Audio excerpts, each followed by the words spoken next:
네, 반갑습니다. 오늘도 주님을 예배하기 나오신 우리 모든 성도들 주의 이름으로 환영하고 축복합니다. 찬양대에 주악에 맞춰 묵상으로 기도드리도록 하겠습니다.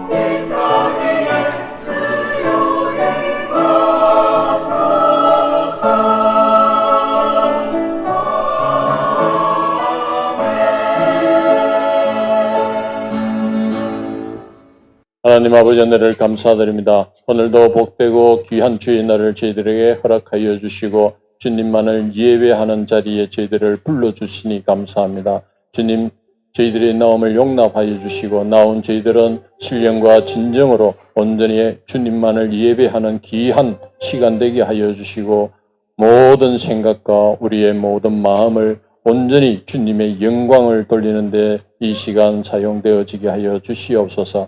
말씀이 선포될 때에 그 말씀을 통하여 우리의 삶이 변화되며 우리의 믿음이 더욱더 굳건한 반석 위에 세워지는 귀한 시간 되게 인도하여 주시옵소서.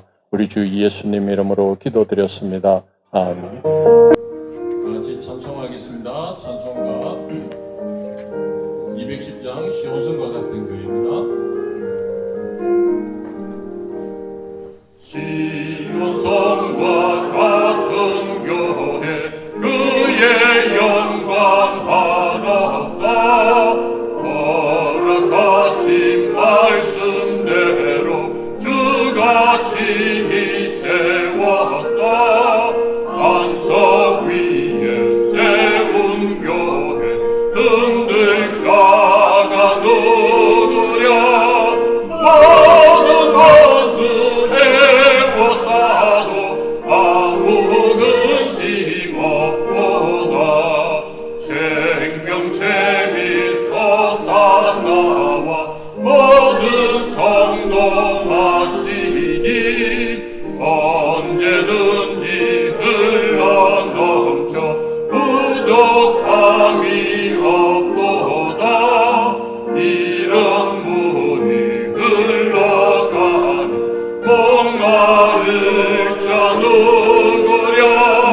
주의 은혜 풍족하여 넘치고도 넘친다. 주의 은혜 내가 받아 시온 백성 되는데 세상 사람 비방해도 주를 찬송하리라. 세상 밖에 모든 영광 아침 안개 같으나 주의 자녀 아들 복은 영원 무궁하도다. 아멘. 찬송가 316장 매주 예수 주시는 데 찬양드리겠습니다.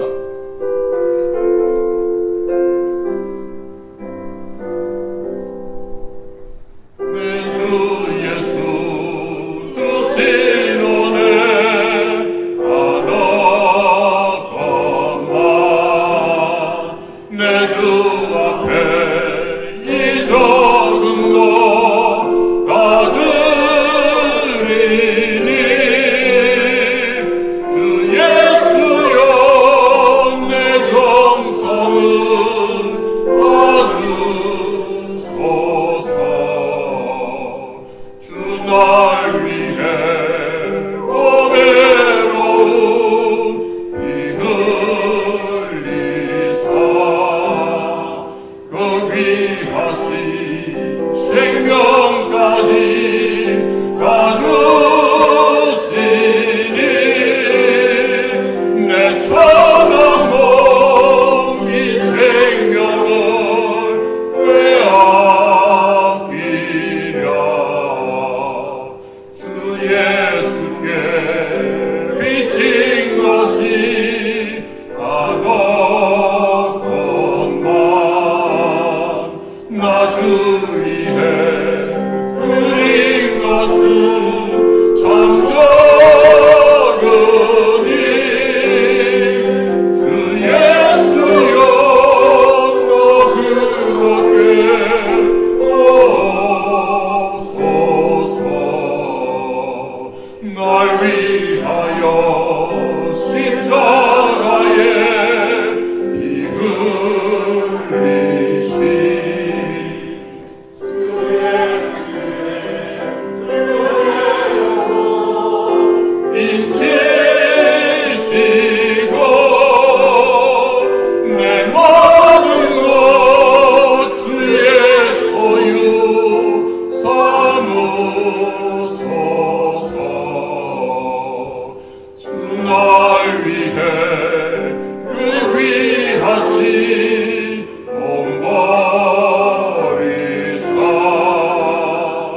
이내 몸을 핏값으로 사셨으니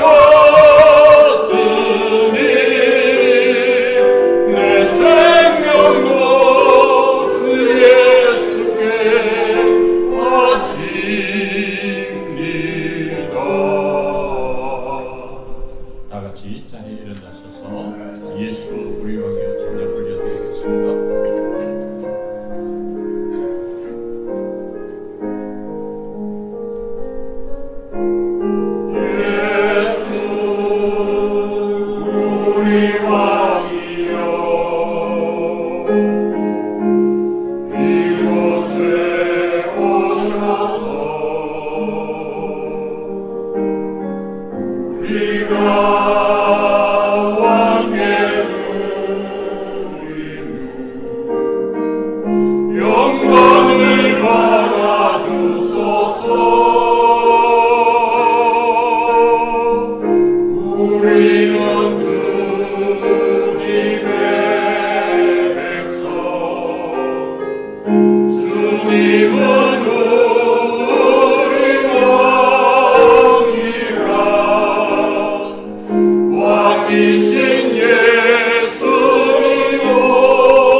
서울신령으로 신고를 하시겠습니다. 하나님 주의 정도를 드립니다. 하나님 주의 일하신 하나님 우리 주 예수 그리스도를 믿습니다. 그런 성령으로 함께하여 공동녀 마리아에게서 나시고 은혜로 나에게 고난을 받아 십자가에 못 박혀 죽으시고 장사된 지 사흘 만에 출가하고서 다시 살아나셨으며 하늘에 오시어 승하신 아버지 하나님께 앉아계시다가 그로부터 살아있는 자와 죽은 자를 심판하러 오신다. 나는 성령을 믿으며 거룩한 공교회 성도의 교제와 죄를 용서받는 것과 몸의 부활과 영생을 믿습니다. 아멘. 앉으시겠습니다.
주의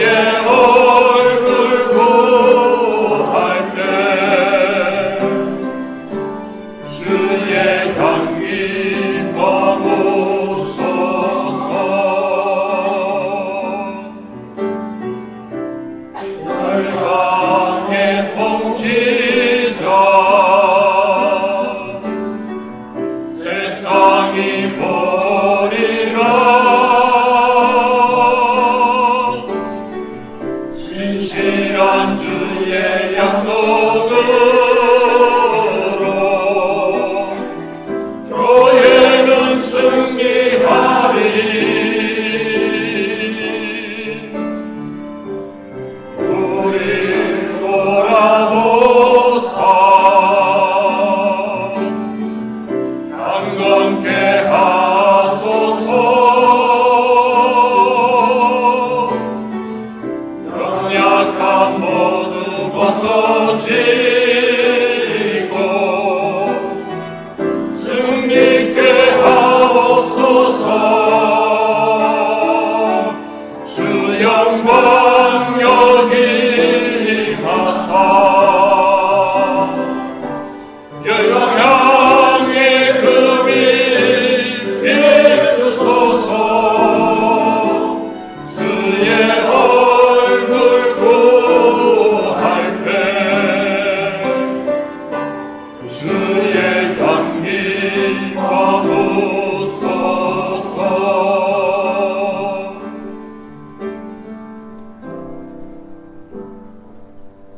나의 힘이 되시고 능력 되시는 하나님 아버지, 복되고 좋은 이날 주님 존전 앞에 나와 예배드리게 해주심을 감사드립니다.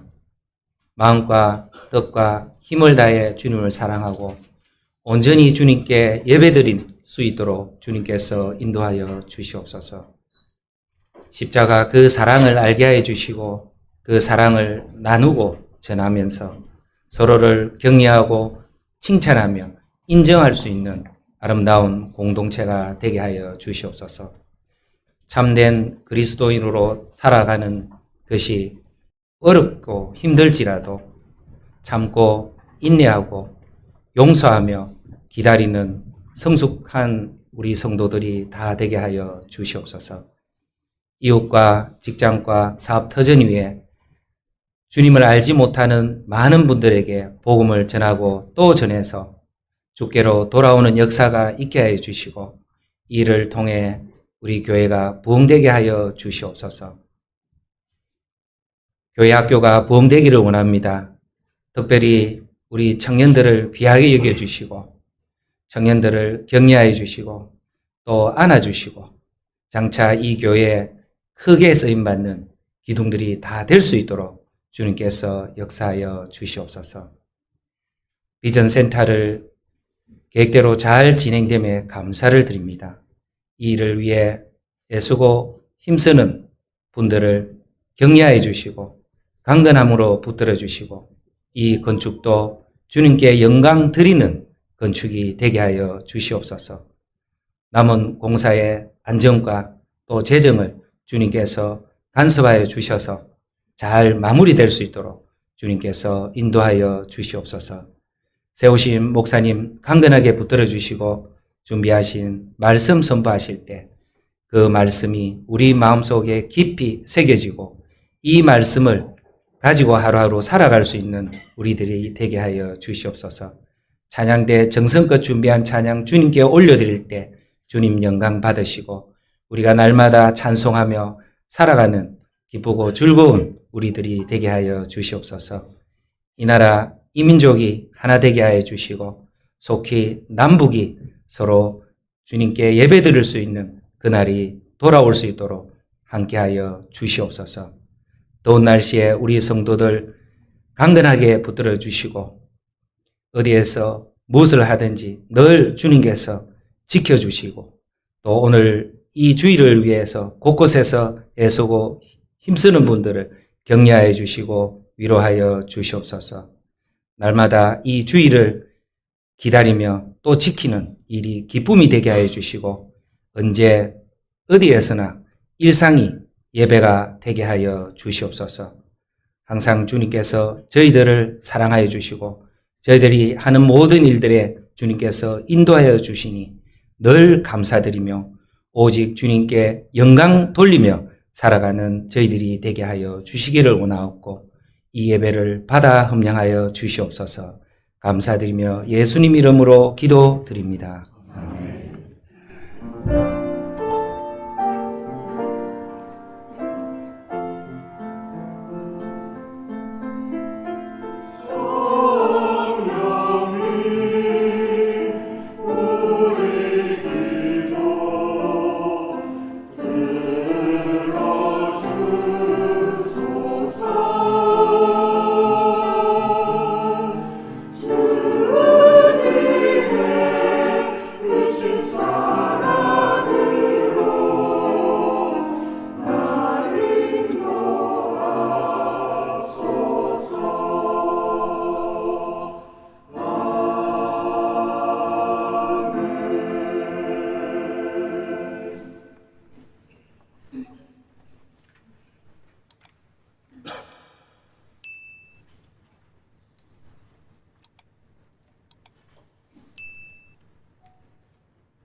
기도하겠습니다. 하나님 아버지, 우리를 하나님의 은혜의 자리에 불러주시고 하나님의 영광의 임재의 자리로 이끌어 주심을 인하여 감사를 드립니다. 우리 앞서 우리를 대표하여 기도한 기도와 우리 성도님들의 간절한 하나님 앞에 드리는 기도가 하나님 앞에 연락되게 하시며 기도를 통하여 일하시는 하나님의 역사를 경험하여 얻는 은혜가 있게 하여 주시옵소서. 이 시간도 치유가 넘쳐나게 하여 주시며 치유를 갈망하는 간절한 성도들에게 하나님께서 치유하여 주시고 은혜 베풀어 주시고 살게 하여 주시기를 간절히 소원을 드립니다. 살아계신 아버지 하나님, 이 시간도 하나님의 은혜와 영광에 목말라 하는 주의 성도들에게 만족해 하여 주시고 우리 속사람, 우리 영혼이 독수리 날개치며 올라가는 샘을 공급하여 주시기를 간절히 손을 드립니다. 오늘 이 아침에 기도하길 원하는 것은 입시를 앞두고 있는 우리 친구들에게 하나님께서 특별한 은총을 베풀어 주시고 고문에 있는 형제들에게 하나님께서 안전과 보호하여 주시고 안전으로 보호하여 주시고 하나님 앞에 예배하는 자로 삶의 예배자로 세워주시기를 간절히 소원을 드립니다. 이 시간도 절박한 문제를 안고 하나님 앞에 나와 기도하는 모든 심령에게 하나님의 말씀으로 찾아와 주시고 그 문제가 해결되어지는 은총이 넘치도록 역사하여 주시옵소서. 우리 찬양을 흠량하여 주시고 하나님의 임재의 영광 가운데 나아갈 수 있도록 우리를 축복하여 주옵소서. 우리 주 예수 그리스도의 이름으로 기도드리옵나이다. 아멘. 하나님의 말씀을 보겠습니다. 구약성경 스가랴 14장입니다. 스가랴 14장 16절에서 21절의 말씀을 함께 보시겠습니다. 구약성경 1325페이지 스가랴 14장 16절에서 21절의 말씀을 보도록 하겠습니다. 봉독하겠습니다. 예루살렘을 치러 왔던 이방 나라들 중에 남은 자가 해마다 올라와서 그 왕 만군의 여호와께 경배하며 초막들을 지킬 것이라. 땅에 있는 족속들 중에 그 왕 만군의 여호와께 경배하러 예루살렘에 올라오지 아니하는 자들에게는 비를 내리지 아니할 것인즉 만일 애굽 족속이 올라오지 아니할 때는 비 내림이 있지 아니하리니 여호와께서 초막절을 지키려 올라오지 아니하는 이방 나라들의 사람을 치시는 재앙을 그에게 내리실 것이라. 애굽 사람이나 이방 나라 사람이나 초막절을 지키려 올라오지 아니하는 자가 받을 벌이 그리하니라. 그 날에는 말방울에까지 여호와께 순결이라 기록될 것이라. 여호와의 전에 있는 모든 솥이 제단 앞 주발과 다름이 없을 것이니 예루살렘과 유다의 모든 솥이 만군의 여호와의 성물이 될 것인즉 제사 드리는 자가 와서 이 솥을 가져다가 그것으로 고기를 삶으리라. 그 날에는 만군의 여호와의 전에 가나안 사람이 다시 있지 아니하리라. 아멘. 여러분에게 사과를 드리겠습니다. 오늘 새벽에 좀 늦었고 오늘 아침에도 혼란을 주어서 죄송합니다. 임내송으로 창조의 아버지를 불러달라고 교육자들에게 말했는데 소통이 잘 안 되어서 혼란을 준 것에 대해서 죄송하게 생각합니다. 오늘 저는 주보에는 거룩한 은혜라고 하는 제목을 달았는데 오늘 본문을 통하여 오늘 우리에게 그리스도는 어떤 의미가 있는가라고 하는 주제를 가지고 여러분과 하나님의 은혜를 나누고자 합니다. 깨닫는 지혜와 삶에 응답받는 은총이 여러분에게 넘치기를 주님의 이름으로 기도합니다. 여러분의 가진 이름이 무엇입니까? 옆에 있는 성도들의 이름을 이제 그 사람으로 이제 대신하여 부르고 생각합니다. 여러분, 이름을 생각하면 무엇이 떠오릅니까? 제 이름은 다 기억하시죠? 무슨 뜻일까요? 부모가 법관이 되라고 이름을 지어준 이름인데, 저는 여기에 써 있습니다. 이름은 중요할 것 같습니다. 그러면 스가랴 성경을 우리가 보고 있는데, 스가랴라고 하는 이 이름의 뜻은 자카르야라는 이 두 단어의 합성입니다. 두 단어를 합성해 보면 여호와 하나님을 기억하라라고 하는 말씀입니다. 스가랴서에서 우리가 기억해야 될 중요한 말씀들이 너무나 수두룩한데, 왜냐하면 스가랴서는 구약의 복음서이다 이렇게 말해지는 성경입니다. 예수 그리스도에 대한 예언이 가득 차 있기 때문에 구약의 복음서이다 말하고 있습니다. 그래서 스가랴가 성전 재건을 통하여 목적하는 바가 무엇이냐 하면, 스가랴 14장 9절에 글자가 좀 섞습니다마는, 여호와께서 천하의 왕이 되시니 그 날에는 여호와께서 홀로 한 분이실 것이요. 우리가 잘 아는 대로 이 세상에 수많은 신들을 사람들이 믿고 있고, 일본에는 800만 신이 있다 이렇게 이야기되고 있습니다. 그런데 우리가 믿는 하나님은 삼위일체 한 하나님으로, 유일하신 하나님으로 믿고 있고, 그의 이름이 홀로 하나이실 것이라고 천명하고 있습니다. 이 사실을 믿음으로 고백하는 자는 무엇으로 살아야 됩니까? 여러분들이 경험과 공부를 통하여 터득한 능력으로 사는 것이 아니고, 여러분의 힘으로, 여러분의 능력으로 사는 것이 아니고, 오직 무엇으로요? 나의 영, 성령 하나님으로 되느니라 라고 되어 있습니다. 되느니라, 이건 수동태죠. 그런 의미에서 꼭 기억하라 라고 하는 하나님 여호와 야훼 하나님을 기억하라 라고 하는 말씀을 하고 있습니다. 누가 우리를 그런 존재로 만들었습니까? 이 일이 이루어지기 위해서 무엇이 필요합니까? 스가랴서에서 강조하는 바가 성전 재건이다 이렇게 된단 말입니다. 이거는 단순한 건물이 아니고 참 성전 대신 예수 그리스도를 스가랴서는 소개하고 있습니다. 놀랍지 않습니까? 예수님께서 이 땅에 태어나기 500년 전에, 눈을 지그시 감지 마시고 화면을 보고 성경을 보고 이렇게 따라와 주시길 바랍니다.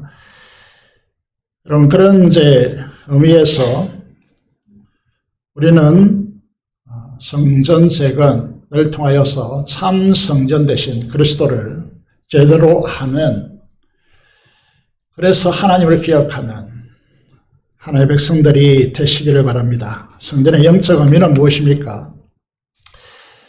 마태복음 1장 23절의 말씀을 보시면요, 성전의 참된 의미는 임마누엘입니다. 무슨 말이죠? 엘은 하나님이시고 임마누라고 하는 말은 임한다는 뜻이죠. 하나님께서 영광 가운데 임하는 곳, 그것이 성전입니다. 여러분, 이것은 누구를 말하는 것입니까? 마태복음 1장 23절에서 예수 그리스도를 말하는 것입니다. 예수 그리스도는 하나님께서 그에게 임하셔서 그를 통하여 우리와 함께 하신다 이 뜻이단 말입니다. 이거를 뭐라고 한다고요? 성전이다 라고 말한다는 것이죠. 그런 의미에서 예수님은 참 성전 되십니다. 그리고 이제 이 성전이 고린도전서 3장 16절의 말씀을 보시면요, 너희가 하나님의 성전인 것과, 하나님의 성전이라면 하나님의 성령이 너희 안에 거하시는 것을 알지 못하느뇨 라고 말하고 있습니다. 바울 다음으로 유명한 분이 있다면 성자를 붙입니다. 거룩할 성이죠. 세인터스라고 부릅니다. 어거스틴입니다. 어거스틴이 이렇게 기도합니다. 성령이시여 제 안에서 숨을 쉬소서. 이 말은 제 안에서 활동하라고 하는 말이죠. 이게 성령 충만이라고 부르는 것입니다.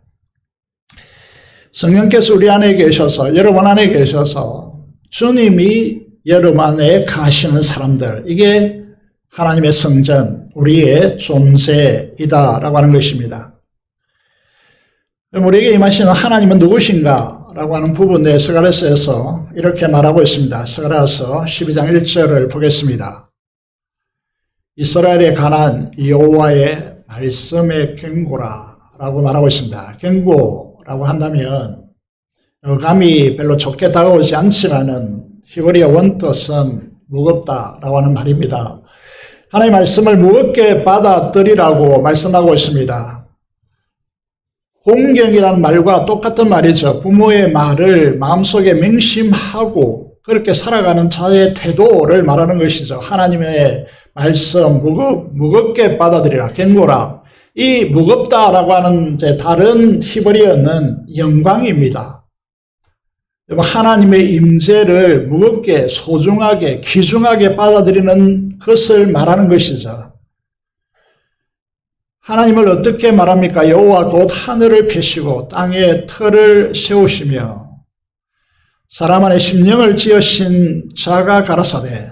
공부를 조금만 해보면, 전체를 조금만 공부해보면 이게 얼마나 어마어마한 말씀인지, 우리가 여행을 좋아하는 분들이 많겠습니다만 여행을 해보면 얼마나 이 땅의 조화로움과 아름다움으로 가득 차 있는지 알 것입니다. 그런데 더 중요한 말은 무엇입니까? 의사들이, 산부인과 의사도 마찬가지겠습니다만 과학자들이 인간 안에 이 정신과 혼이 어느 시점에 어떻게 형성되는지 아직까지도 아무도 밝히지 못하고 있습니다. 여기에 대한 설명은 오직 하나님께서 창조하셨다, 이 설명밖에 다른 설명이 없습니다. 지으신 자가 말씀하고 있습니다. 12장 이렇게 시작하죠. 그러면서 14장 5절에 가보시면요, 스가랴서가 말하고자 하는 가장 중요한 핵심입니다. 하나님을 나의 하나님이라고 부를 때 여러분의 마음에 울림이 있습니까? 여러분 피부가 이제 소름이 돋고 쭈삣쭈삣 털이 솟고 머리털이 서는 듯한 감격이 일어납니까? 여러분, 성경을 읽는 모든 사람들이 우리 정서 속에 일어나야 할 상황이란 말입니다. 그 하나님 여호와께서 임하실 것이요. 이게 성전이다. 어디에 임합니까? 거룩한 자들, 성령이 내주하시는 그 처소에 임한단 말입니다. 그들이 뭐라고 불립니까? 모든 거룩한 자들이 주와 함께 하리라고. 여러분, 거룩하지 않으면 절대로 하나님께서 함께 하시고 여러분에게 갈 수가 없습니다. 그런 의미에서 모든 거룩한 자들이 주와 함께 있으리라고 그렇게 말씀하고 있습니다. 여러분, 스가랴서에서 유난히 두 가지가 강조되고 있는데 수십 번, 수백 번, 한 장에서도 수십 번 반복됩니다. 그게 뭐냐면 그 날이라고 하는 맹시적 한 날과 그리고 만군의 여호와께서 말씀하신다라고 하는 이 두 단어가, 두 말씀이 계속해서 반복되고 있습니다. 여러분, 이 부분을 보면서요, 성경을 조금만 안다면 영광의 하나님께서 거룩한 처소된 성전에 임하신다. 이게 이제 임마누엘이란 말입니다. 그래서 임마누엘로 오시는 하나님께서 왜 임마누엘로 오십니까? 그는 하나님의 나라를 우리에게 주기 위해서입니다.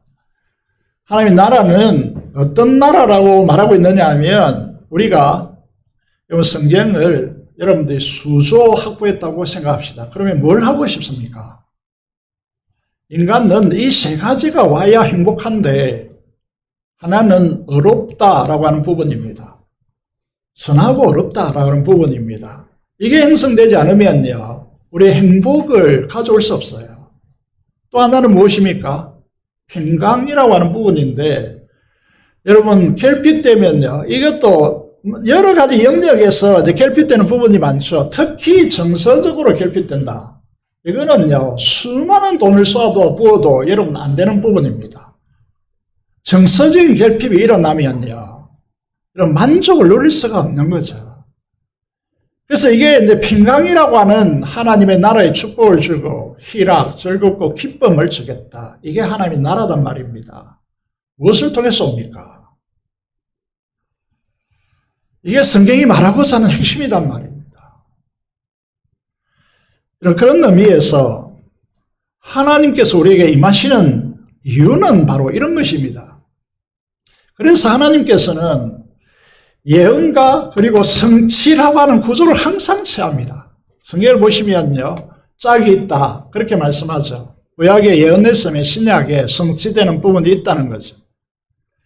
예수님께서 태어나기 650년 전에 이사야 선지자를 통하여서 여러분 아브라함이 노년에 아들을 낳았다 이 수준이 아니고 그냥 세상에서는 불가능한 일이 북한에서 넘어온 한 분이 우리 교회에 잠시 온 적이 있는데 그분이 말하더라고요. 남편이 아기를 뵀다고. 그게 도무지 저는 이해가 되지 않아가지고 의아했습니다만 여기 보시면요. 650년 전에 처녀가 잉태하여 아들을 낳을 것이요 그 이름을 임마누엘이라 하리라. 그것이 마태복음 1장 23절에 이 말씀을 인용하면서 예수 그리스도께서 동정녀에서 탄생하셨고 그분이 참 성전되어져서 하나님께서 그분에게 임하시고 그분을 안에 계셔서 그분을 통하여 일하셨습니다. 이게 하나님께서 내 안에 계셔서 그분의 일을 하시는 것이다. 이게 성전적 표현이거든요. 그렇다면 오늘 우리에게 이 성전이 중요한 이유가 어디에 있습니까? 계속해서 우리가 이 한 말씀을 주목해야 되는데 고린도서 3장 16절요. 머리를 숙이는 분이 거의 없는데 있는 분이 있는 것 같아서 한번 같이 읽어보겠습니다. 시작. 너희가 하나님의 성전인 것과 하나님의 성령이 내 안에 계시는 것을 알지 못하느냐. 우리는 누구입니까? 하나님의 영, 성령 하나님요. 창세기 1장 2절에 보면 하나님께서 지구를 창조하시고요. 물이 덮였습니다. 땅을 융기시키고 그 가운데 물을 가뒀습니다. 그게 바다죠.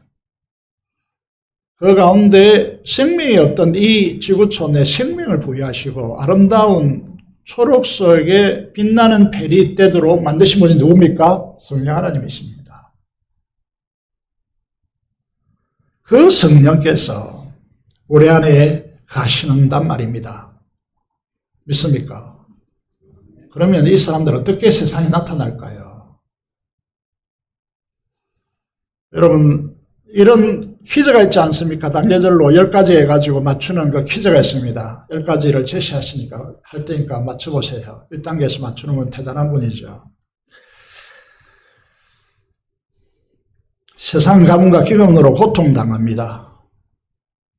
그 속에서 형제들의 시기로 죽음의 위협을 받습니다. 그리고 결국 노예로 팔립니다. 10단계에 진술되었습니다. 누굽니까? 그렇죠. 주인의 집에서 하나님 믿고 하나님 앞에서 성실과 모든 것을 다 바쳐서 하나님께서 자기와 함께 하심을 증거해냅니다. 그런데 주인의 아내를 범하려 했다는 억울한 누명을 쓰고 왕의 감옥에 갇힙니다. 감옥에서 이제 사람들의 꿈을 해석해 주는데 대표적으로 두 사람의 꿈을 해석해 줍니다. 그 중에 누가 회복되었죠? 술 맡은 간원이 회복되었습니다. 요즘 말하면 고대의 술 맡은 간원은 어떤 지책이냐 하면 비서실장입니다. 목숨이 왔다 갔다 하는 중요한 자리이기 때문에 비서실장입니다. 그걸 회복시킵니다. 회복시킬 것이라고 그렇게 해몽해 주죠. 그렇지만 복직했지만은 복직되고 나니까 사람들이 감옥에 있을 때하고 나갔을 마음이 다릅니다. 그래서 이 사람을 까맣게 잊어버리죠. 근데 왕이 꿈을 꿉니다.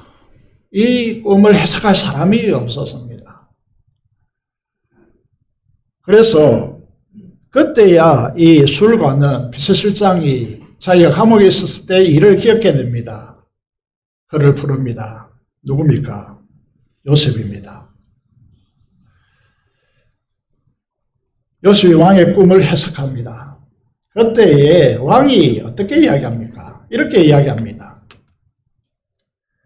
오로가 신하들에게 이르되 이와 같이 하나님의 영에 감동된 사람을 우리가 어찌 찾을 수 있으리요? 요셉에게 이르되 하나님이 이 모든 것을 내게 보이셨으니 너와 같이 맹설하고 지혜 있는 자가 없도다 라고 했습니다. 이번에 열차 사고가 났죠. 마음이 좀 힘들더라고요. 그래서 기도 강하게 했습니다. 우리 교회에 성도가 계시기 때문에, 책임자로 서 있기 때문에 다행히 벗어나 있더라고요. 여러분의 직장에서, 사업터전에서 여러분은 어떤 사람으로 사람들에게 인식되고 있습니까? 아, 저 사람 똑똑해. 저 사람은 성실해. 저 사람은 정말 대단한 사람이야. 이렇게 소개됩니까? 아니면 하나님의 영에 감동된 사람이야. 이렇게 소개됩니까? 하나님의 영 누구죠? 성령 하나님의 감동된 사람. 성령 하나님께서 그 안에 있어서 성령을 통하여 주님, 이 역사의 주관자이신 주님께서 그와 함께 일하시는 사람. 이렇게 여러분들이 인정받고 여러분에게 여러분을 소개할 때 그렇게 소개되고 있습니까? 이 역사에 가장 빛나는 나라가 어디일까요? 로마일까요? 아니면 페르시아일까요? 아니면 그리스 헬라 제국일까요? 아닙니다. 바벨론입니다. 그래서 신상을 소개할 때 머리로 소개합니다. 황금으로 된 머리로 소개하죠. 바벨론을 행성한 왕이 누굽니까? 느부갓네살입니다. 느부갓네살이 노예로 잡혀온 이 다니엘을 총독으로 세우면서 이렇게 말합니다. 베드사살이라고 이름하죠. 바벨론적 이름입니다. 개명한 것이죠. 그가 이제 느부갓네살 왕이 이렇게 말합니다. 거룩한 신들의 영이 있는 자라. 네 안에 거룩한 신들의 영이 있은자. 이 말은 무슨 말이죠? 그 바벨론 안에 128도나 되는 어마어마한 영도 안에 수많은 사람들, 수많은 이제 불이 있겠지만은요, 다니엘만큼 이제 이 총명한 자는 없다. 아예 그는 차원이 다른 사람이야. 하나님의 신들, 하늘의 신들의 영이 있는 사람이야. 그러니까 너희들 아무 말 하지 마. 이렇게 말한단 말입니다. 세상에 사업하는 분들은 알겠지만 블루칩이라는 말이 있습니다. 이 말은 알려지지 않는 새로운 분야나 물질을 가지고 엄청난 경제적 효과를 가져오는 것을 말합니다. 새로운 분야라는 뜻이죠. 우리나라도 반도체라고 하는 이 부분을 통하여 IMF 건너왔고요. 급박한 세계 경제 상황 속에서도 이 민족을 지탱해 왔습니다. 그런데 이제 새로운 물질, 저는 생각하기를 중력의 법칙을 적용받지 않고 그리고 에너지를 과도하게 소비하지 않아도 자체적으로 에너지를 발생하는 물질이 발견된다면 이거는 세상에 떼돈을 벌 것입니다. 그런 물질이 발견됐다고 소개되더라고요. 여러분, 그럼 완전히 새로운 시대가 열릴 것입니다. 그런데 그렇다면 우리가 비교해 보자는 거죠. 이게 창조주 하나님이신 성령께서 그 아래서 그 안에 거하시는 사람과 비교 대상이 되겠습니까? 세상이 알지 못하는 블루칩이라는 것은 하나님이신 성령께서 그 안에 계시는 사람이란 말입니다. 굉장한 사건이죠. 그래서 우리는 믿음을 가지고 이 사실을 바라보아야 한다는 것입니다. 성령 하나님께서 우리 안에 거하시는 이유가 무엇이겠습니까?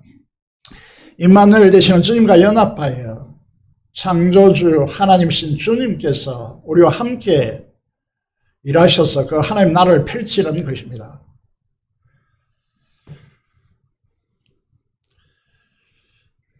이 일을 위해서 이 사실이 실제화되기 위해서 만약에라고 하는 부분인데 만약에 이 우주를 창조하시고 우리의 마음, 심령을 창조하실 수 있는 분이시고 이제 이 역사를 열어가는 주님께서 우리와 함께 하신다면 어떤 역사가 전개되겠는가? 이게 이제 스가랴 초반부를 지금 우리가 지난 주는 간목절이라서 특별하게 이제 말씀을 드렸고 그 앞에까지 요약했습니다. 세상을 읽으면요, 세상적 관점이 아니라 세상이 하나님의 관점에서 환하게 열린단 말입니다. 스가랴 8가지 환상을 통하여서 역사와 나라를 주관하시는 그의 영을, 그 천사들을 통하여서 이 세상의 역사를 주관하시는 하나님을 보여줬단 말입니다.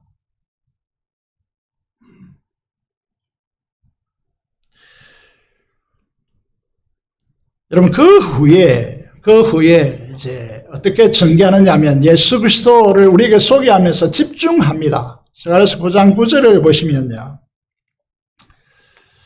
여러분이 너무 잘 알고 있는 내용인데 이대로 성취됩니다. 500년 전에 예언한 그대로 하나 토시도 다르지 않고 그대로 성취되었습니다. 놀랍지 않습니까? 500년 전에 2조 500년이라고 말합니다. 2조 조선 500년이라고 말합니다. 그 시대를 건너뛴단 말입니다. 그래서 성취된단 말입니다. 스가랴서 9장 9절을 보시면 시온에 따라 크게 기뻐할지어다. 예루살렘 따라 즐거이 부를지어다. 보라, 네 왕이 네게 임하시나니 그는 공의로우시며 구원을 베푸시며 겸손하여서 나귀를 타시나니 나귀의 작은 것 곧 나귀 새끼니라 라고 됐습니다. 당나귀를 타신단 말입니다. 이게 어떻게 성취되느냐? 마태복음 21장 5절의 말씀을 보시면 시온의 딸에게 이르기를 네 왕이 네게 임하시나니 그는 겸손하여 나귀 곧 멍에 매는 짐승 새끼를 탔도다. 여기에 이제 강조점을 두고 있습니다. 멍에 매는 새끼. 그 예수님께서 우리 인류의 최악의 멍에를 메고 십자가에 죽으시는 주님을 예고하고 있단 말입니다.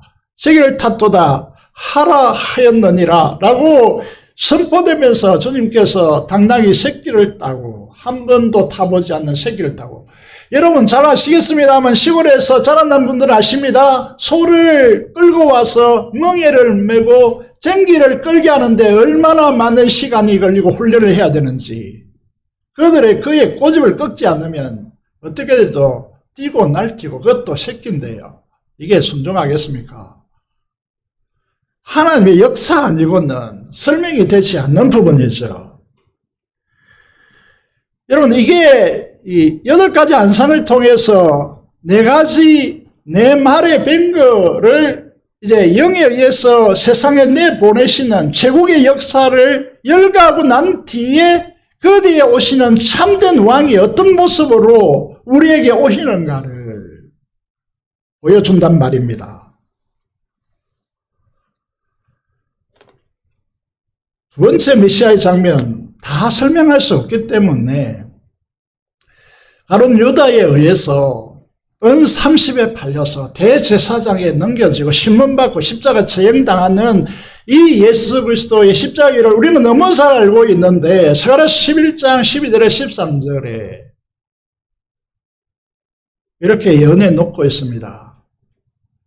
이거 배경을 설명해야 되겠지만 우리 현대판으로 좀 설명해 드리면, 부모가 자녀를 길어내어서 결혼하여 분가시키는데 수억이 듭니다. 그런데 자녀들은 어떻게 하죠?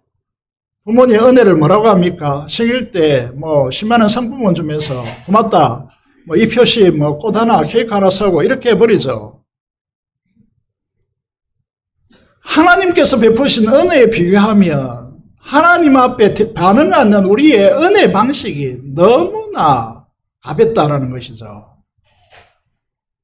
그들이 곧 은 30개를 따라서 내 품삯을 삼은지라 여호와께서 내게 이르시되 그들이 나를 헤아린 바 그 싹을 토기장에 던지라 하시기로 내가 곧 그 은 30개를 여호와의 손 토기장에게 던지고, 이 말씀이 어떻게 예수님께 성취되는지 우리는 잘 알고 있습니다. 여기 보시면요, 우리가 잘 알지 못한, 설명하지 않는 부분이 중요하게 이게 스며들어 있는데, 가룟 유다가 서성을요, 인류의 메시아를 출애굽기 23장에 보면 여러분 이 종이 말이죠. 그 당시 종은 인격이 아닙니다. 재산이란 말입니다. 소에 떠받쳐 죽었습니다. 그러면 그 값으로 주인이 얼마만 내면 되느냐면 은 30개만 주면 끝이 나요. 그 값으로 예수 그리스도 구원자 메시아의 값으로 주고 대제사장에게 팔았단 말입니다. 그래서 생각해 보니까 이거 안 되겠거든요. 잘못했거든요. 그래서 자기가 중재됨을 보고 스스로 전 30개를 대제사장과 장로들에게 도로 갖다 주며 유다가 은을 성소에 던져 넣고 물러가 스스로 몸에 죽은지라 이렇게 됐습니다. 스가랴 11장의 말씀에 여호와의 전에서 그랬습니다. 여호와의 전 성전이죠. 왜 이렇게 되는 거예요? 도대체 왜 이렇게 됩니까? 그리고 제사장들이 어떻게 합니까? 그 은을 거두며 이르되 그것은 핏값이라. 성전고에 넣어두면 옳지 않다고 논한 후에 여기에 이제 스가랴 11장의 토기장이와 여기에 토기장이가 매치되잖아요. 그러면 우리나라로 치면 조선시대에 말하면 이게 백정이란 말이죠. 이게 신문상으로 가장 하층민이란 말입니다. 토기장이 그걸 하층민이 받던 가치가 없단 말입니다. 밭을 사서 그것도 나그네의 모지로 삼습니다. 왜 그렇습니까? 나그네요. 연고가 없습니다. 유대인들은요, 최고의 가치로 조상들의 묘실에 이제 그 안장되는 것을 최고의 가치로 여깁니다. 그런데 연고도 없고, 여러분 죽으면 방치할 수도 없고, 그래서 이 밭에 나그네의 모지로 삼고 그에 묻힌단 말입니다. 무엇을 하려고 하는 것이죠? 무슨 말씀을 하고 있습니까? 스가랴서를 통해서 이 말씀을 보아야 이 말씀이 확연하게 드러난단 말입니다. 대제사장과 서기관과 바리새인들과 백성의 지도자들이 성전을 통하여서 만민의 기도하는 집을 자기들의 이익을 창출하는 공간으로 상업적 이익의 수단으로 삼았단 말입니다. 그거를 성결 사건을 일으키고 참 성전은 나다. 성전을 허물면 내가 3일 만에 지으리라고 그렇게 말씀하신 이 참 성례된 주님을, 참 메시아 되신 주님을 은 30도 안 되는 그 가치가 전혀 없는 사람으로 매도하고 싶은 겁니다. 그래서 은 30에 팔고요. 그 은 30을 가지고 토기장의 토기장의 밭을 사서 연고 없는 자들의 모지로 모지로서는 너희들이 믿는 이 자는 메시아라는 가치가 아니라 종보다 못한 자라고 선언하고 있는 자기의 기득권 이익을 지키기 위해서 그렇게 매도하고 있는 이 현장이 보이시냐라고 하는 것이죠. 여러분, 이 은혜를 모른다면요, 우리가 누구인가 묻게 되는 것이죠. 오늘 우리도 십자가의 주님을 이렇게 이 세상 속에서 내 이익보다 더 하찮은 것으로 여기며 팔고 있지 않느냐라는 것이죠. 찬송가 149장의 말씀을 보시면, 이 찬장을 보시면요, 주 달려 죽은 십자가, 우리가 생각할 때에 세상에 속한 탐욕의 욕심, 이 방식을 헛된 줄 알고 내려놓아야 한다는 거죠. 이게 우리의 모습이라는 것입니다. 스가랴 12장 10절에 대해서 너무나 잘 알고 있는 예수 그리스도에 대한 예언입니다. 계속해서 강조드리는 것은 500년 전에 예언된 말씀입니다. 다윗의 집과 예루살렘 주민에게 은총과 강구하는 심령을 부어주리니 그들이 그 어찌 이런 바 그를 바라보고 그를 위하여 애통하기를 독자를 위하여 장자를 위하여 통곡하듯 하리로다 라고 되어 있습니다.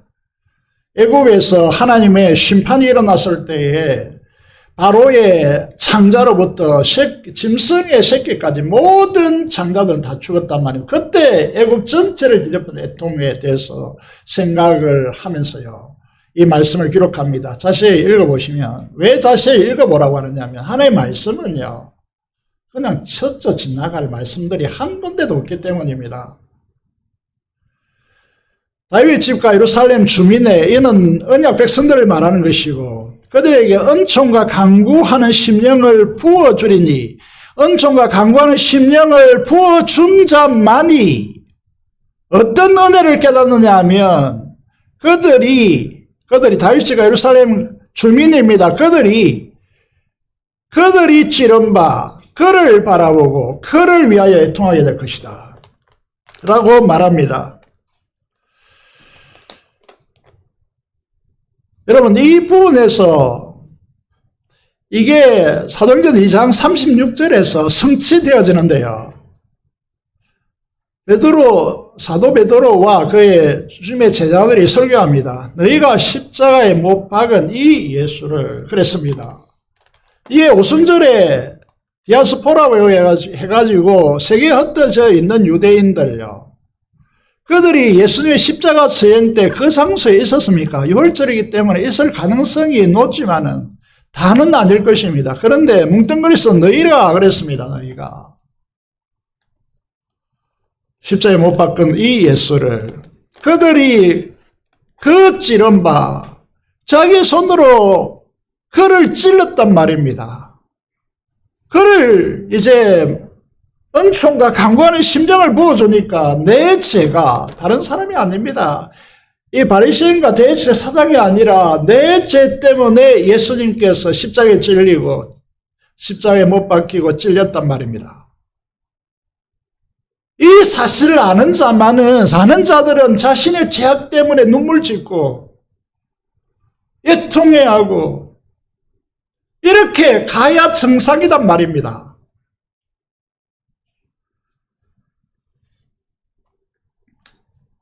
그것이 주님의 십자가를 대할 때 은혜 받은 자들이 토해내는 진면목이란 말입니다. 그런데 오늘 우리는 너무 십자가 앞에서 멀뚱거리잖아요.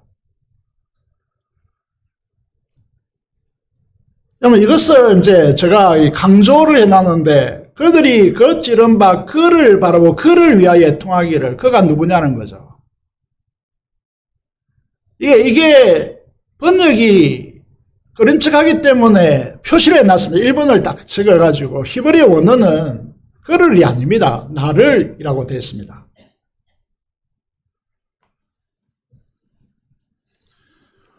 그럼 이게 얼마나 충격적이냐라고 하면요. 사도행전 20장 28절 마지막으로 밑에 적어놨는데, 바울 사도는 구약에 정통했기 때문에 이게 무슨 의미인지에 대해서 깨달은 것 같아요. 그래서 에베소 교회 지도자를 불러놓고 밀레도섬에서 그들에게 강론하는데 그들에게 뭐라고 하느냐 하면 28절에 보면 하나님이 자기 피로 사신 교회라고 명시하고 있습니다. 우리는 예수 그리스도의 피로 사신 교회 이렇게 하면 이해가 되는데 하나님이 자기 피로 사신 교회라고 한단 말입니다. 어디에서 유래하는가? 바로 스가랴서에서 유래한단 말입니다.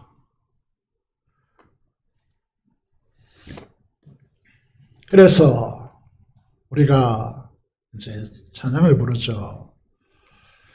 나 십자가 대할 때 그 일이 고마워 내 얼굴 감히 못 들고 눈물 흘리도다.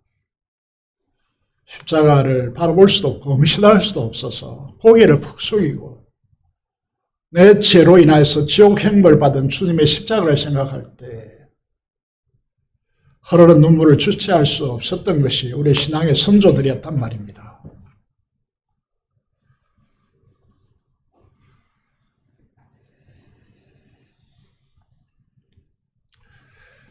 스가랴서는 정말 놀라운 말씀으로 가득 차 있는데, 스가랴서 12장 7절의 말씀을 보면 여호와가 먼저 유다 장막을 구원하리니 이는 다윗의 집의 영광과 예루살렘 주민의 영광이 유다보다 더하지 못하게 하려 함이라 라고 되어 있습니다. 장막은 텐트이고요. 다윗의 집은 레바논 백한목에다가 온갖 은그릇으로 가득 차 있겠죠. 그리고 예루살렘은 그 부요한 자만이 그 안에 들어가서 도시를 행사하고 살겠죠. 그런데 이 성곽 밖에 텐트를 치고 사는 초라한 유목민들의 영광이에요. 다윗의 집의 영광, 예루살렘 주민의 영광보다 더 할 것이다 라고 말씀하고 있다는 거죠. 이거는요, 오늘 우리가 본문에서 읽었지만은 이스라엘 치러온 이방 민족들이 어떤 축복을 받을 것인가, 이렇게 이제 결론으로 가고 있는데, 여기서도 마찬가지입니다. 유다 장막은 무엇을 말하고 있습니까? 바로 성전을 말하고 있는 거죠.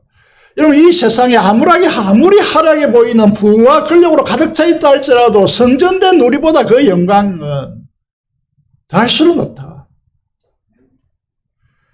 하나님의 우리에게 예수 그리스도를 통하여서요, 우리에게 주신 이 영광은 세상과 비교할 수 없는 엄청난 가치를 가지고 있다라고 말씀하고 있습니다. 여러분 13장 1절의 말씀을 보시면요, 그 날에 계속해서 강조하죠. 그 날에 우리로 이제 적용하여 보면 예수 그리스도를 내 구주로 믿고 십자가의 그 은혜가 적용받는 그 날에 죄와 더러움을 씻는 셈이 다윗에서 예루살렘 주민을 위하여 열리리라. 이게 얼마나 엄청난 말씀이냐 하면, 우리 인간은요, 부를 가지고, 권력을 가지고, 여러분, 이걸 가지면 그것으로 인해서 안녕과 행복을 추구할 수 있다고 생각하는데 절대로 아닙니다. 죄와 더러움을 씻는 셈이 열려야 합니다. 여러분, 이 열리리라 말은 수동태인데, 이건 다른 사람이 나를 위해서 뭔가를 해줄 때 수동태인데, 이거는 신적 수동태입니다. 하나님께서 십자가로 죄와 더러움을 씻는 셈을 우리에게 열어주신 것입니다. 그 날이라고 했습니다. 여러분, 인간의 악이 무엇이냐 하면 이 은혜를 모르고, 예레미야 2장 13절의 말씀을 보시면요, 내 백성이 두 가지 악을 행하였는데, 첫 번째 악이 무엇입니까? 그들이 생수에 거는 대신 하나님을 버린 것이고, 두 번째 악은 무엇이냐면 스스로 웅덩이를 판 것인데, 인간은 자기의 노력의 확장을 통하여서 웅덩이를 만들고 거기에 축적하면 그것을 통하여 우리가 행복과 안녕과, 여러분, 이걸 추구할 수 있다고 착각하는데 그것은 가두지 못할 터진 웅덩이라고 그렇게 말하고 있습니다. 제가 가져오는 탐욕의 더러움이 사라져야, 그것을 씻는 셈이 열려야 우리는 행복합니다. 그것이 십자가를 통하여 우리에게 준다는 말입니다. 사랑하는 여러분, 계속해서 스가랴서가 복음의 핵심을 전수하는 것이 무엇입니까? 우리에게 전혀 다른 방식으로 하나님 나라에 평강을 주시고 영광을 누리는 셈의 방식으로 이제 방식이 열린 것이 그 날이고, 우리가 그 날을 우리가 알고 있는 사이의 축복이란 말합니다. 스가랴 14장 8절에 넘어와 보시면요, 그 날에 생수가 예루살렘에서 솟아나서, 에스겔 47장을 통해서 봅니다. 솟아나서 절반은 동해로 절반은 서해로 흐를 것이다. 여름에도 겨울에도 그래하리라. 우리가 이제 이스라엘 토양의 환경을 모르기 때문에 이런 간격이 다가오지 않겠지만은, 여름과 겨울에는 비가 오지 않습니다. 이런 비, 늦은 비가 이제 비가 와서 요단강에 강물이 넘쳐나고 흐르게 되는 것인데, 그 외에는 다 금기고 말라 있습니다. 그런데 에스겔 47장도 마찬가지겠지만은 성전에서 물이 문지방을 통해서 흘러나와서 무릎에 차고 가슴에 허리에 차고 강물 일어서 요단강으로 글라디 오멜인가 그 지역으로 흐르고 요단강을 통해 사해로 흘러갈 때 죽음의 바다가 생명의 바다로 바뀌는 역사를 우리에게 보여준단 말입니다. 이게 보면 하나님의 교회라는 이단이 있는데, 영어를 보면 Mother, the source of the water of life라고 적어놨습니다. 이 말씀을 딱 인용하여서, 우리는 스가랴서를 잘 모르거든요. 스가랴서 잘 공부하지 않는단 말입니다. 그런데 이 말씀을 딱 인용하여서 생수의 근원이 예레미야 2장 13절에 누구로 했습니까? 하나님이라 했단 말이죠. 그런데 이 Mother, the source of 생명의 생수죠. 생명의 물의 근원을 마들이라고, 어머니 하나님이라고 그렇게 오도하고 있습니다. 하나님의 자리를 자기와 바꾼 것입니다. 이런 악을 행하고 있는 이단에 속한다고요. 여러분들의 필요를 충족해 준다고 젊은 아이를 가진 젊은 여인들이 그곳에 얼마나 많이 그곳에 다닙니까?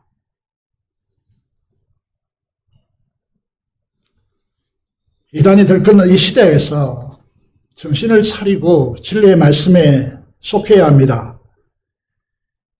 탐욕으로 가득 찬 이 세상 속에, 사막 같은 이 세상 속에서 생수의 근원 되신 하나님이 예수 그리스도를 통해 흘러내리는 성령 하나님의 생명과 그 풍성의 역사를 잘 보여주는 절기가 무엇입니까? 그것이 초막절이란 말입니다. 오늘 본문에 보시면 이렇게 서가서는 결론 짓고 있습니다. 초막절을 지키라. 초막절을 지키지 않는 그 어느 대상도 하나님께서 저주할 것이다. 왜 이 초막절이 그렇게 중요하냐? 여러분, 교회에 지키는 절기가 아무렇지도 않게 보이죠? 전혀 그렇지 않습니다. 여기 보시면요. 예루살렘을 친 이방인들도 하나님의 그 날에 용서받아서 은혜 받을 것이고 예루살렘 올라와서 초막절을 지켜야 될 것이고 초막절을 지키지 않는 나일강의 그 풍부함으로 비가 필요 없는 나일강의 풍부함으로 살아가는 그 애국마저도 메마를 것이다. 초막절을 지키라. 초막절이 뭡니까? 초막절을 왜 지킵니까? 여러분, 그 따뜻하고, 여름에는 에어컨 틀고 그 집을 놔두고 일주일 동안 그 뜨거운 햇빛에 풀로 만든 텐트를 치고 그 속에서 일주일 동안 왜 일주일 동안 거기 보냅니까? 이 말씀 때문입니다. 초막절을 지키라 라는 것이죠. 왜 초막절을 지키느냐 하면 강야 40년을 지탱할 수 있는 근본적인 힘이 뭡니까? 안석에 솟아난 물이에요. 이 초막절에 요한복음 7장 30절, 38절, 39절 배경을 보시면요. 기온샘에서 터널을 뚫어가지고 예루살렘 중심에 터널을 가져와서 이게 깊은 곳에 물을 떠올린단 말이죠. 이게 실로암 샘입니다. 그곳에서 물을 길러와가지고 이 초막절에 성전에 붓습니다. 왜 붓습니까? 스가랴가 예언해 놓은 이 말씀이 성취되도록 하기 위해서. 그래서 초막절에요. 예수님께서 큰 소리로 외쳐 선포합니다. 누구든지 목마르거든 내게로 와서 마시라. 나를 믿는 자는 성령의 이름같이 그 속에서 그 배에서 생수의 강이 흘러나오리라 하시니, 이는 39절을 말씀드립니다. 이는 제자들이 받을 성령을 가리킵니다.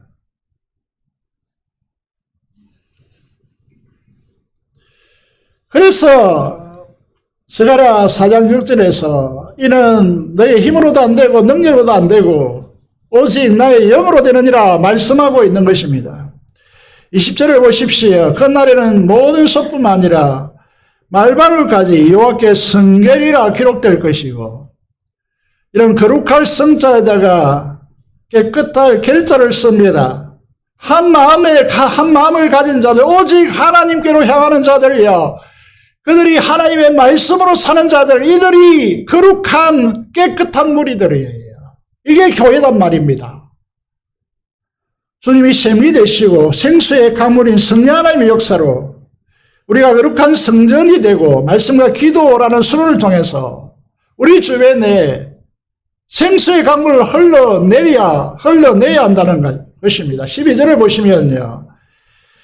우리가 거하는 곳이 나병처럼 살이 썩고 눈동자 눈구멍 속에 썼었고 그들이 해가 입 속에서 썩는 사람들이 아닙니다. 이게 나병인데 예수님께서 오셔서 대표적으로, 여러분 손을 대면 나병이 이렇게 전달된다라고 생각하기 때문에 아무도 손을 대지 말고 100m 앞에 나병을 보면 부정하다 외치라고 했습니다. 그런데 어떻게 합니까? 예수님은 그들에게 손을 대시고 거룩이, 깨끗함이, 치유가 예수님께서 나병한 자를 깨끗하게 만드는 것입니다. 이 세상은요, 죄로 인하여 썩어짐의 종로를 타고 있습니다. 거룩한 무리들인 우리들이 그 하시는 곳에서 그 사람들을 만나면 그 사람들이 거룩의 영향력, 거룩의 능력, 거룩의 힘으로 그들이 바뀌어야 되는 것입니다.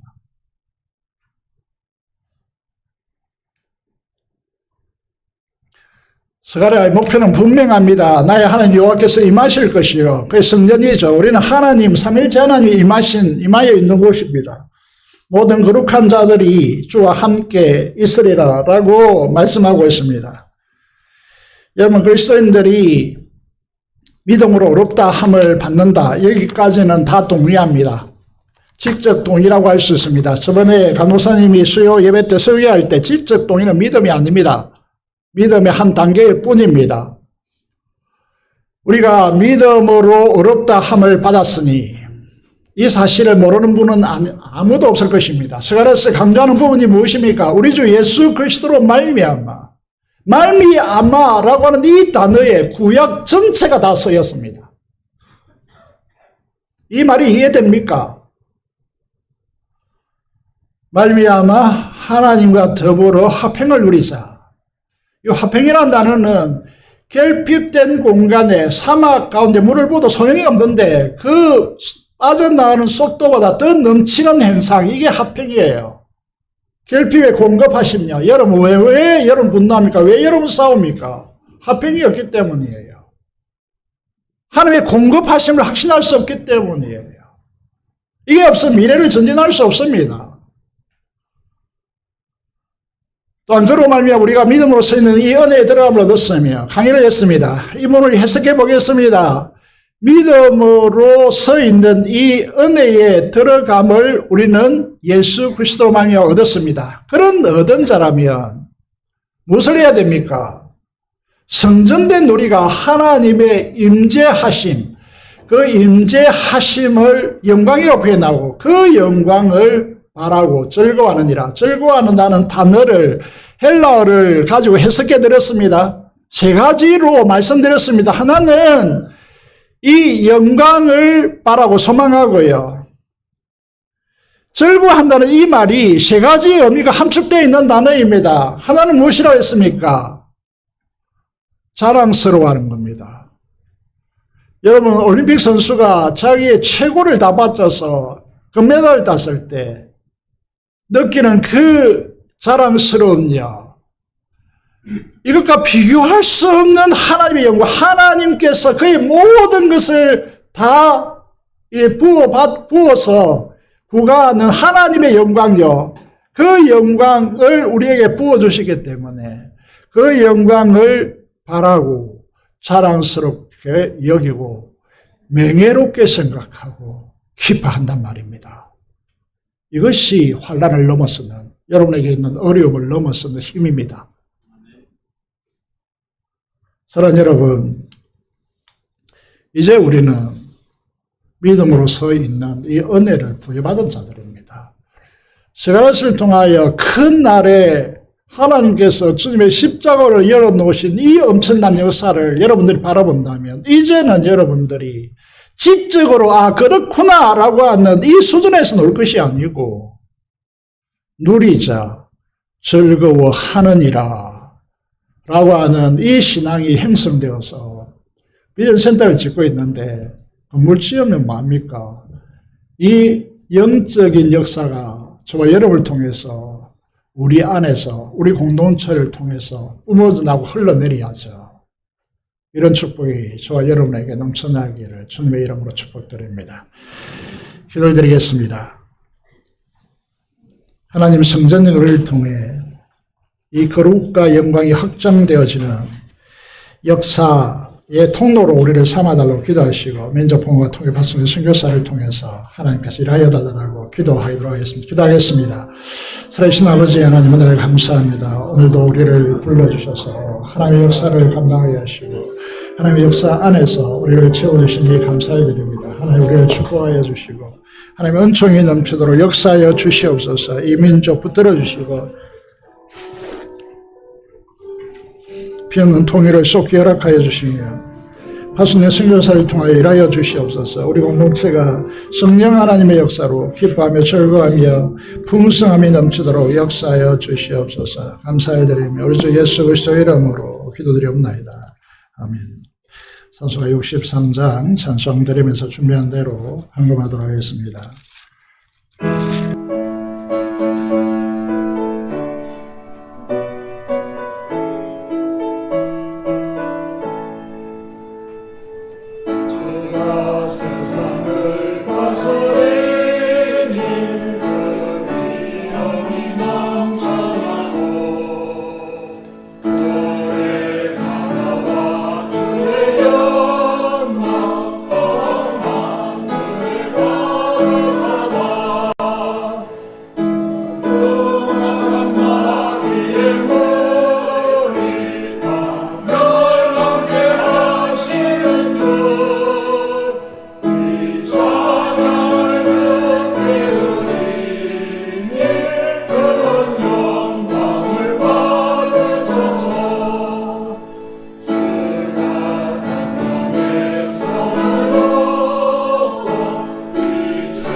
감사 기도를 드립니다. 살아계신 아버지 하나님, 오늘도 우리에게 임하셔서 복음의 그 위력과 그 은혜가 얼마나 찬란하고 엄청난 것인지 우리에게 말씀하여 주시니 감사를 드립니다. 이제 우리가 지적 동의를 넘어서서 하나님을 의지하고 하나님께 보신 그 샘이 열리는 역사, 생수의 강이 성령 충만함으로 넘쳐나는 우리의 삶이 되도록 하나님께서 역사하여 주시고 우리를 성전으로 삼으시고 이 땅에 하나님 나라를 펼치기를 원하시는 주님의 뜻에 온전히 순종하여 하나님의 거룩과 영광을 이 세상에 드러내게 부족함이 없도록 역사하여 주시옵소서.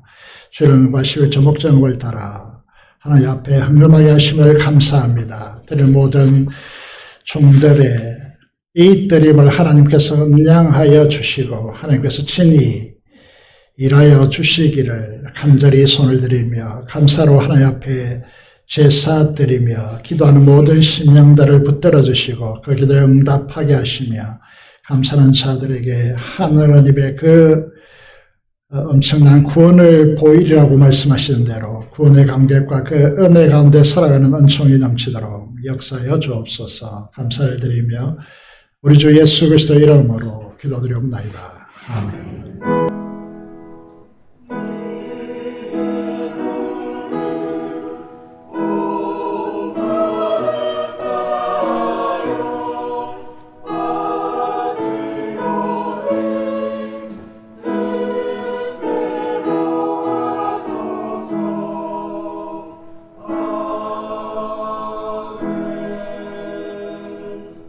소식 보겠습니다. 오늘은 재직회가 있는 날입니다. 1시 40분에 모든 걸 다 마무리하시고 본당으로 모든 재직들은 다 올라오시기를 바랍니다. 재직회는 우리가 가진 은사를 통하여 주님의 몸된 교회를 위하여 기능하는 것입니다. 이 은사를 사장하면 절대 안 됩니다. 주님의 몸된 교회를 위하여 여러분의 은사를 통하여 섬기는 일에 헌신해 주시길 바랍니다.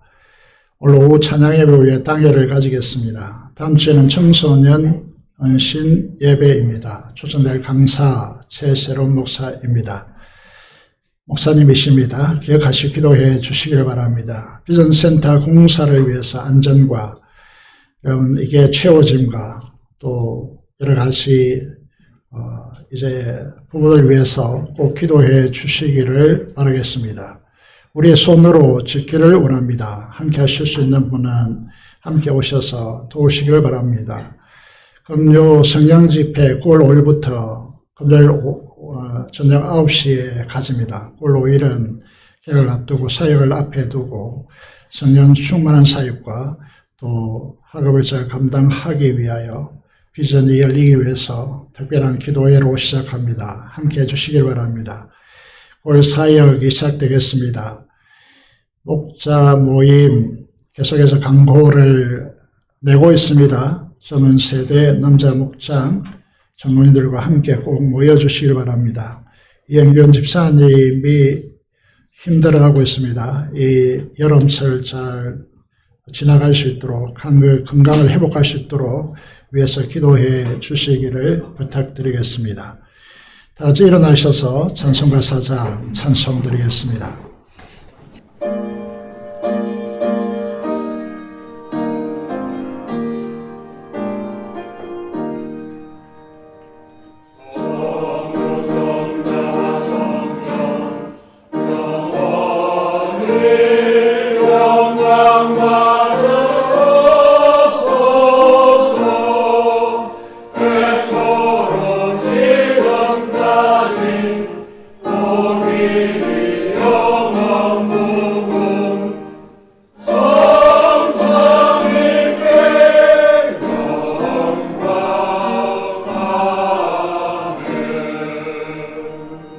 받겠습니다. 지금은 우리 주 예수 그리스도의 은혜와 하나님 아버지의 행언할 수 없는 그 놀라운 사랑하심과 성령의 교통 충만 감동하심이 이 시간 성전으로서 주님의 행하심의 통로가 되고 오직 성령 하나님의 역사하심으로 하나님께 순종하기를 원하는 사랑하는 성도들의 심령과 가정과 생업터전 위에 지금부터 영원토록 함께 하시기를 축원합니다. 아멘.